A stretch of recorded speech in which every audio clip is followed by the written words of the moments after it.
नमस्कार जय जगन्नाथ स्वागत कर रूबी किचन चैनल को। आज आम बनवा आग को जेहेतु दीपावली आसूची दीपावली उपलक्षे मु छोट निमिकी बहुत कम कम समय भितर दुई प्रकार मु निमिकी बनाऊँगी। चलते देखा तो ये दुई माने गिना मुझे मैदा नहीं जाइए। दुई गिना मैदा मुझे दुई छोट चामच रिफाइन तेल व्यवहार करछि। आपण जो तेल व्यवहार कर तेल पकेबे। तापर ये स्वाद अनुसार लुण, तापर ये किछिटा कला जीरा जोटा कि फ्लेवर बहुत बढ़िया आसब। तेल टिके चाहिए अधिक भी आड करें जोटा कि खास्ता बहुत रहा। हाथ में एक भल से एमती मिसेबा। देखो तो प्रथमे केमती देखा एबे देखो पूरा खदड़ा टाइप देखा पूरा बिंडा करके धरवे से टाइट हो हाथ माइल भांगी जाऊे जानवे यहाँ आम परफेक्ट आमर यहाँ बनीगला। तापर अल्प अल्प पानी देकी आमे को भल भाव में चकड़ी नवा। पूरा भी बेसी पानिया करके पूरा चकड़ीबानी जमती अल्प बेसी हार्ड भी रही बेसी नरम भी रही से टाइप रे आमे धीरे धीरे आमे अल्प अल्प पानी देकी आमे को भल भाव में चकड़ी नवा। देखंतु मु को भलिया माने चकुड़ी बेसी भी हार्ड नाई बेसी भी नरम नाई।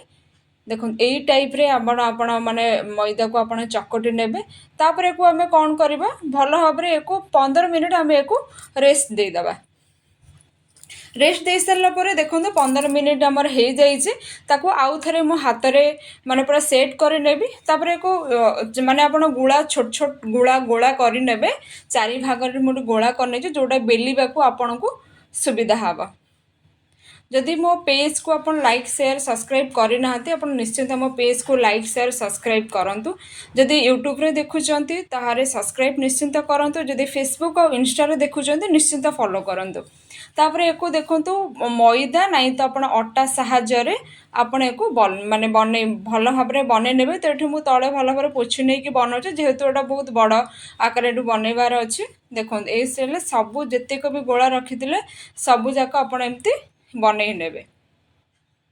देखो बेसी मोटा करिवे ना बेसी आपण पतला करिवे। मीडियम साइज रे आपण एमती भल भाव में एको बनई नेबे। देखंतु मु देखौछि ना बेसी मोटा अछि ना बेसी पतला अछि। एमती आमे भल भाव में एको भल भाव में बेली नबा। बेली नहीं कि तापर एठी मुझे छुरी साहाय्य मुझे को साइड को धीरे धीरे आपण कोनोसी भी साइज चाहिए आपण एठी की देई परिबे। नहीं तो आपण पाखे जदि छुरी रे नाही आपण पिज्जा कटर भी जदि अच्छी आपण पिज्जा कटर भी काटी पारिबे। जदि छुरी रे भी काटी हे पर नथिबा आपण कोन करबे से साइड रे टिके तेल मारी नेबे। तो जोटी बहुत जल्दी आपणकर काटी हे जिबा। देखंतु भल भाव में मु एको धीरे धीरे हाथ रखिकी एको भल भाव में काटी नौच। एको बनइबा पई बहुत सहज। दीपावली रे आपण घरे निश्चिंत गोटे थरे बनादो। बहुत कम समय भितर दुई प्रकार आपणकर एठी छोट निमिक बनिकी आमर रेडी हे जिबा। एमती सबु जाक मु एठी काटी नौची। तो आम ओडियाटे बहुत समय आम घरे बने छोट निमिक आम खुड़मा भी आम को कही था। आपड़ देखो छुरी साहाय्य आप भावुवे लगी जाऊे आपड़ एमती ही काढ़ी नियंतु। आपड़ जिते तेल रे पकेबे एटा पूरा सब गोटा गोटा हो। तो तापर ये मु तेल को प्रथमे गरम कर नहीं तापर खुड़मा छोट निमिक को मुझे आड कर। आउ गोटे कथा मन रखियो पूरा हाई फ्लेम रे केबे को माने भाजबेनी बा छाणीबेनी। पूरा मीडियम फ्लेम रे धीरे धीरे करके आपण एको छाणीबे। देखंतु पूरा गोटा को लागिके थिला एबे पूरा गोटा गोटा हमर हे जाइछे। देखंतु पूरा गोटा गोटा हमर एठी भल भाव रे हमर एठी हे जाइछे।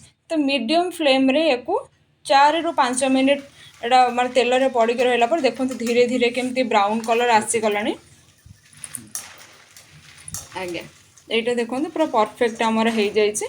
तो प्रथमे मुझे बनाऊँगी माने मसला निमिक। आमर दुई प्रकार मुझे कही प्रथमे मसला निमिक बनाऊँगी कि देखुए केमती आवाज हो बहुत गरम अच्छी। तापर देखो पूरा क्रिस्पी बनी आमर। तापर आउ भी जेतिक रेस्ट माने थिला मु ताकू सबू काटी नहीं थी। तापर एक गोटे जगह को मो गरम जो मसला निमिक बनाऊँ ना अल्प गरम थी।